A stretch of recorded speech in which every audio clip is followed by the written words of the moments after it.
of the, this is all the proposed, these are not final documents. The process, I should say preliminary, excuse me. Down here, we received the letters, several letters on this topic. Here's a courtesy letter that's actually addressed to the chairperson of the Board of Selectmen, but was sent to us, chairperson of the Planning Board. So I guess it's a carbon copy. I'm sorry, Bloomy, yes?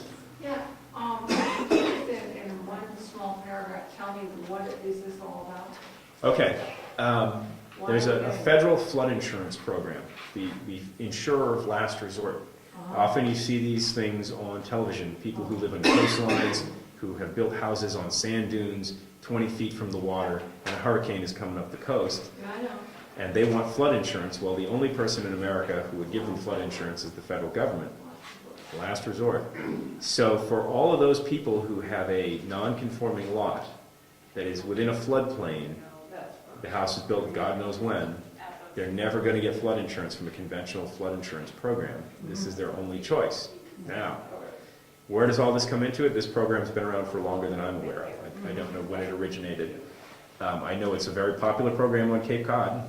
They have a lot of that down there. In Florida, I'm sure it's good too. But the gist of this letter, it is a review of what they've done. I'll just read you real quick. Well, it's all gobbledygook, you're free to read it. But what they're saying essentially is that if your town and the people in your town wish to continue participating in this program, these are the maps that we've created, and you have to adopt them. Oh. These are our maps. Do we participate in it? Yes, we do. We are in the program now, so that those people, now this is where it gets great. We have exactly one house that is affected. Is the house? I'm not sure. Well, see, I'm trying to think. There's three lots with houses on them that are in the flood zone. Right. But I don't think that. Well, you're right. Maybe just one of them is actually in a flood elevation. And it gets really interesting. I've learned more about this afternoon than I care to know. It says here on this preliminary summary of map actions, this is changes to the flood maps. To assist your community in maintaining flood insurance rate maps, we have summarized below your previously issued letter of map changes actions, revisions, and letter of map amendments that will be affected by the preparation of the enclosed revised flood insurance rate maps. Okay. Tongue-tying, I'm sorry. Okay. So there's 3 sections here, which has they use a lot of acronyms. So letter of map changes actions. So this first one, no cases recorded. So nobody in town received a letter of map changes, whatever that is. The next section, letter of map changes not incorporated. The modifications affected by the letter of map changes listed below have not been reflected on the preliminary copies of the revived flood insurance rate map panels because the scale limitations or because the letter of map change issue had determined that the lots or structures involved were outside of the special flood hazard area as shown in the flood insurance rate map. So you're right. All right. These letter of map changes will be revalidated free of charge one day after the revised flood rate insurance map becomes effective through a single revalidation letter that reaffirms the validity of the previous letter of map changes. I have no idea what any of that means. Well, that person was paid by the word. This one, the one address listed, letters of map amendment issued was case 09-01-1543A issued on November 10th, 2009 to whoever owns 3 Piney Road, Brookfield, New Hampshire. 3 Piney Road. That's down in, Bottom of Cedar Park, at Cedar Park. down over the hill. Right. And it shows its old panel, and this is all map changes. It refers to its old panel and then its new panel on the map.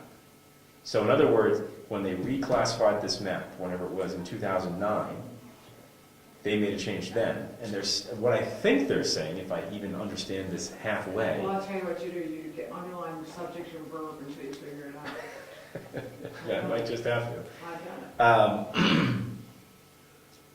What they're saying is once these flood insurance rate maps are reaffirmed and reapproved after the 90-day window of comment goes through in the next couple months, they will reissue a letter to whoever owns 3 Piney Road. That's the only, That's the house. that I was that's thinking about. the one that, But see, I'm trying to, I filled out a lot of paperwork, yeah. had a lot of phone calls, and I'd have to go back and check, but I'm not even sure if the actual house qualified, their lot is part of the, Flood zone. yeah, but I don't know, I think elevation-wise, it didn't make it. Well, Right. what's our action here, Mr. Chairman? So look, before we talk about actions, this, I went through all the maps. This is the only map that shows any flood zone area in our town. There are other maps that are included in the roll that show chunks of Brookfield, you know, they're really focused on other towns, like, you know, it's Wolfboro over here, and you can see a little chunk. But this is the only one that actually shows a flood zone area. You can see it's right here, starts up there, comes down here, it's all Churchill Brook and Pike Brook. There's the town boundaries right there. This is the big field over on Sanborn Road. There's Tucker Road goes through there, so you get a general idea of where I'm talking about. You know, this is the 109, thank you. So, you know, right here is that bridge that in springtime, you can always see it backing up with water. You can see it's all wet there. So when you look at Zone A, what does Zone A mean? It says here, I'll just read you the legend. Special flood hazard areas subject to inundation by the 1% annual chance of flood. The 1% annual chance of flood, which is a 100-year flood, also known as a base flood, is the flood that has a 1% chance of being equaled or exceeded in any given year.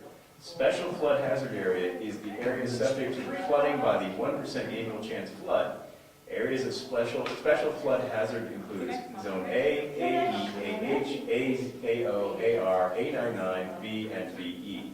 Base flood elevation is the water surface elevation of the 1% annual chance flood. So I think we've all heard in the news the 100-year flood. People talk about these things in the news. It's a great news bite. So from what I've learned from this and those documents today is the 100-year flood is that flood is the worst flood every 100 years. So each year you have a 1% chance of having that nasty 100-year flood happen. So this is the zone of the 1% chance of a 100-year flood. So this is the only spot in the whole town that is affected. Now when you look further into what Zone A means, it says here, Zone A, no base flood elevation determined. So in other words, they don't have any idea what a 100-year flood would be. Yeah, and that's where this went, is trying to find the base flood elevation, and then somebody walked down through there and just said, this looks like it could flood. It could be. Yeah. They usually don't measure the flood in terms of 100 year, they measure the storm size and precipitation over a given period of time. 100-year storm, 50-year storm, 25-year storm. The flood, they don't, because it changes periodically with topographical changes, Yeah. so. And honestly, I mean, I might just be making a crazy offhand back remark, but this is such a tiny piece of the world that the federal government probably doesn't care what happens every 100 years in this 300-yard stretch of the town of Brookfield in the middle of New Hampshire. Federal government loves us. Since we have one house that's affected in the whole town, Okay, but what, is it gonna cost the town any money? it could be very serious. It could be a very serious If impact to that homeowner. There's no cost to the town, none. Okay, so we just say, okay, From my perspective, as the chair of this board, approve it. Take these maps and run with it. Approve sure, it. I mean, we If can. I were that one-person landowner, I'd be very concerned. Well, if you own the property and we're gonna try to sell it, and somebody said, well, let me see your flood insurance, then Mhm. it's fine. Yeah. So we have, as long as it doesn't cost the town any extra money. Rob? Do we think that there should be other areas in town that should be part of the program? Now that are not covered by the map? that is something that comes up in the documentation. There is a meeting this Thursday. Find the right letter. There's several letters. Sorry. Well, I have it here. Here it is. I'm sorry. Here's the official regarding insurance. I'm sorry. I meant to mention this a minute ago. Zone A, which is what we are. Zone A. Zone A is the flood insurance risk zone that corresponds to the 1% annual chance floodplains that are determined by the flood insurance FIS appropriate models. So that's essentially what I was saying before. I meant to read that at the time, and where did I just dump the letter? Here we go. This is also addressed to the Selectman Chair. Flood hazard maps announcement for the Carroll County meeting on Thursday, June 16th, 2011. Dear Mr. Brown, we were carbon copied on this, it wasn't addressed to us. We would like to invite you to the Community Coordination Officers CCO meeting on Thursday, June 16th, 2011, where we will discuss the preliminary digital flood insurance rate maps, which is all of this, the flood insurance study for Carroll County.